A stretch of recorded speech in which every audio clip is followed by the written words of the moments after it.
in the engagement with Putin and the Russians. The president has made it clear always that both sides need to talk equally to bring both sides to the table to negotiate a deal. Must be excited. Your guy Trump won the election. Congratulations.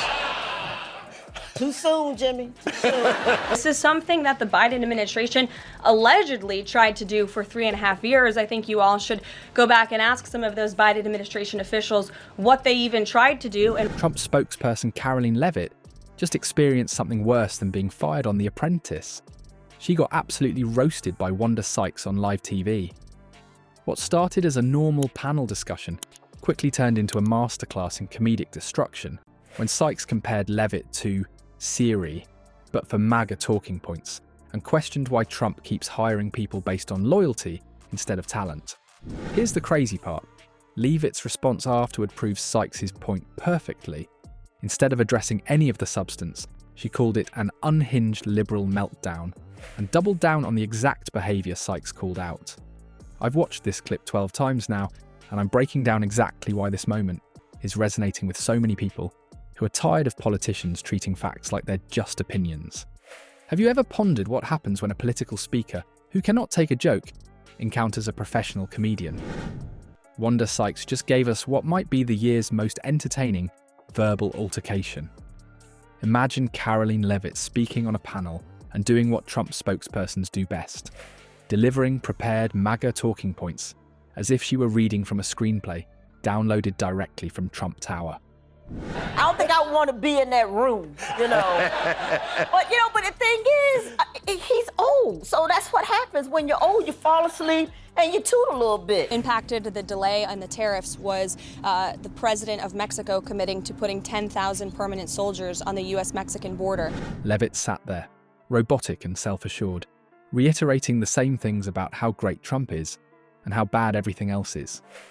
Make America Great Again, Witch Hunt, and Fake News are all tracks from the Greatest Hits album, which has been played non-stop since 2016. She was in full spokesperson gear, with that glazed-over smile on her face and the pre-programmed MAGA mantras flowing out with no hint of originality. This is where things become interesting, though. Wanda Sykes, a comedian extraordinaire and practitioner of the well-timed takedown, sat across from her. Sykes originally simply listened, her face communicating what her mouth could not. Only experienced comedians can perfect the classic, "Are you serious right now?" expression. When Sykes decided enough was enough, you could almost feel the wheels turning. Then came the episode that sparked the internet. Leaning forward, Sykes described Leavitt as the political version of Siri trying to pronounce big words. The audience came out laughing, not just laughing. Why? Because it was truthful and not simply funny. How about some slogans, like Toys for Tots? How about a good slogan for black people? Hey, let's get black to business. It means no more funding for transgenderism and wokeness across our federal bureaucracy and agencies. Sykes summed up Leavitt's performance in a single sentence. The prepared responses, the robotic delivery, the pre-programmed talking points that sounded as genuine as a chatbot, striving to pass the Turing test. Sykes' joke did not require an explanation. Everyone understood straight away. We've all seen political spokespersons battle with honesty, and Siri has struggled with pronunciation. When the appropriate metaphor was delivered at the ideal time, you could almost hear a collective "oh" from sitting rooms across America. However, Sykes' entire physical performance, rather than just her words, was what truly made this meeting memorable. Sykes is an expert at both material and delivery, which are critical in comedy. Her head tilt that screamed, "You can't be serious," her raised brow that said, "Really?" and her famous "girl please" stare that has silenced morons for centuries all spoke louder than words as she delivered her verbal darts. Without saying anything, her takedown reached new heights because of her facial expressions. How have you been able to digest this? Or are you still in that shock mode? Jimmy, I'm a black woman and a lesbian. How the hell you think I'm doing? And then when I got to the podium, I realized the president is delivering on everything he said he was going to do, which makes my job as his spokeswoman easy because I'm not working for a politician who's lying. Meanwhile, poor Leavitt, was clearly out of her comfort zone. Leavitt realised she was completely overpowered as Sykes resumed his hilarious assault. The source described her as staring blankly, as if someone had unplugged her. Have you ever had a computer freeze and realised it was still turned on, but nothing was going on? Leavitt was evaluating the verbal onslaught in real time, looking for an impossible-to-find answer. Sykes did not slow down as the conversation progressed. Rather, she intensified. Every joke became more pointed, every reply sharper.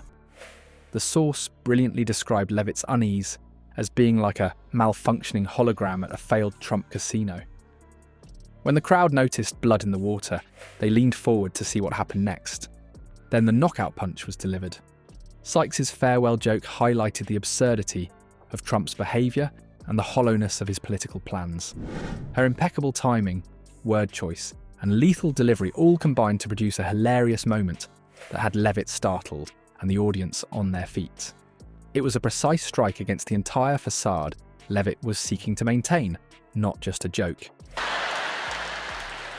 You understand what I'm saying? So basically, I take care of white people. What the hell? This is something that the Biden administration allegedly tried to do for 3.5 years. I think you all should go back and ask some of those Biden administration officials what they even tried to do. And Sykes transformed what was supposed to be a serious political discourse into an expose of the hollow core of prepared political talking points, doing something unusual at the time.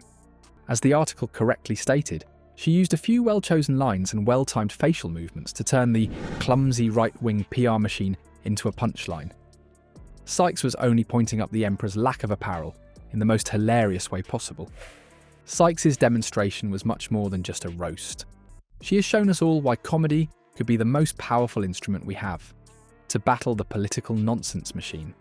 When folks like Trump and Leavitt begin delivering rehearsed talking points, facts bounce off them like Nerf darts on a brick wall.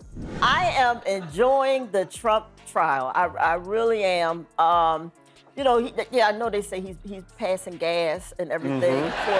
clear to the president that the United States needs to be involved in this rebuilding effort to ensure stability in the region for all people. But that does not mean boots on the ground in Gaza.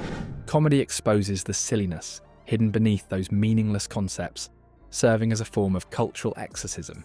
It cuts through the clutter in ways that traditional discussions cannot. Sykes did not merely make us laugh, he showed us the reality. As a result, they may want to check around the room for comedians before Trump introduces another talking head. Perhaps a well-timed joke is their undoing,